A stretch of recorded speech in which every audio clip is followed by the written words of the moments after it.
ఇంకో గమ్మత్ ఏంటంటే కొందరు వంటలు చేస్తారు ఇంట్లో, రకరకాల వంటలు అవి చేసి ఫోటోలు తీస్తారు. వాటిని ఫోటోలు తీసేసి గ్రూప్లో పెడతారనమాట. పెట్టేసి ఇవాళ వంట అయిపోయింది, అన్ని వంటకాలు చాలా టేస్టీగా కుదిరాయి, భలే బాగున్నాయి, భలే యమ్మీ, చాలా బాగున్నాయి. మా ఆయన అయితే ప్లేట్ని ఇలా ఇలా లాకేసి అలా విసిరేసాడు అంతే అని మెసేజ్ పెడతారు. దాంతో గ్రూప్లో ఒక్కొక్కళ్ళు వావ్ అని ఒకళ్ళు, యమ్మీ అని ఒకళ్ళు, అబ్బా ఎంత టేస్టీ అని ఇంకొకళ్ళు, ఒకళ్ళైతే నాకు చాలా నోరు ఊరిపోతుంది అబ్బా అని ఇంకొకళ్ళు ఇలా పెడుతుంటారు.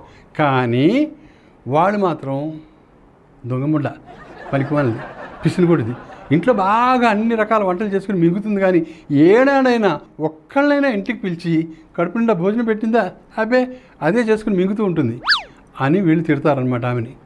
6 నెలలు గడిచిన తర్వాత మళ్ళీ అప్పారావు డాక్టర్కి ఫోన్ చేశాడు. అప్పారావు ఏమో, డాక్టర్ గారు మా ఆవిడకి మళ్ళీ చాలా కడుపు నొప్పిగా ఉంది, చాలా ఇదిగా ఉంది, తట్టుకోలేకపోతుంది, నిల్చోలేకపోతుంది, కూర్చోలేకపోతుంది, పడుకోలేకపోతుంది, క్లినిక్కి తీసుకురండి ఒకసారి, అసలు ప్రాబ్లం ఏంటో నేను చూస్తాను, ఎగ్జామిన్ చేస్తాను ఆవిడని అంటే అప్పారావు ఏమో, ఎగ్జామినా, అసలు అక్కర్లేదు డాక్టర్ గారు, ఎగ్జామిన్ చేయాల్సిన అవసరం లేదు, మీరు ఆవిడకి అపెండిసైటిస్ ఆపరేషన్ చేసేయండి అని అన్నాడు.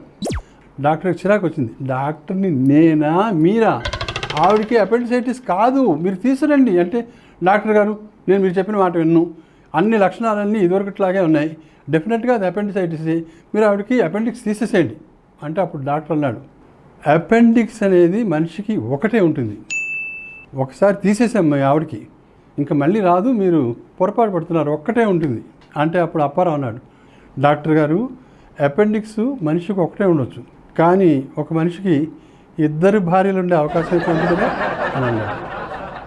అత్తారింటికి అల్లుడు వెళ్ళగానే బోల్డన్ని మర్యాదలు. అసలు ఇంటికి వెళ్ళగానే బావమరిది గబగబా పరిగెత్తుకొచ్చి చేతిలోని సూట్ కేసు అందుకుంటాడు. ఇంకా అందమైన 16 ఏళ్ల మరదలు నవ్వుతూ వచ్చి పలకరిస్తుంది, బావగారు బాగున్నారా అంటూ. తర్వాత ఆ పెళ్ళాం ఏమో కాళ్ళు కడుక్కోవడానికి నీళ్లు తెచ్చిస్తుంది. తర్వాత అత్తగారు బాగున్నావా బాబు అంటూ సిగ్గుపడుతూ పలకరిస్తుంది. అసలు అత్తగారులు అల్లుడిని సిగ్గుపడుతూ ఎందుకు పలకరిస్తారో నాకైతే అర్థం కాదు, ఎవరికీ అర్థం కాదు ఆ విషయం. సరే మామగారు కూడా బాగానే పలకరిస్తాడు.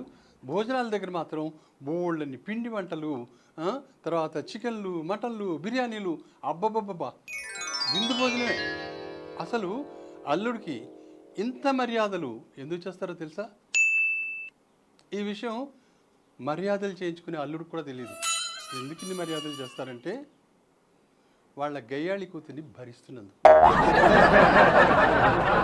ఒక బిచ్చగాడు ఒక ఇంటి ముందు నిలబడి, అమ్మా తల్లి ఆకలేస్తుంది తల్లి, అన్నం పెట్టు తల్లి అని అరిచాడు. ఇంతలో ఆ ఇల్లాలు ఇంట్లోంచి బయటకు వచ్చింది, వాడికి అన్నం కూరలు అవన్నీ జోళ్ళు వేసింది. అప్పుడేమో బిచ్చగాడు, అమ్మ నిజానికి నేను అన్నం కోసం రాలేదు, మీకు విషయం చెప్పాలి అంటే, ఏంటి బాబు ఏంటి అని అడిగింది ఆ ఇల్లాలు.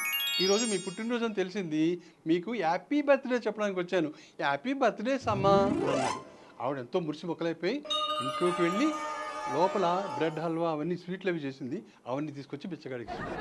వాడేమో నేను కూడా మీకు మంచి గిఫ్ట్ తెచ్చానమ్మా అంటూ ఒక ప్యాకెట్ ఆవిడ చేతికి ఇచ్చాడు.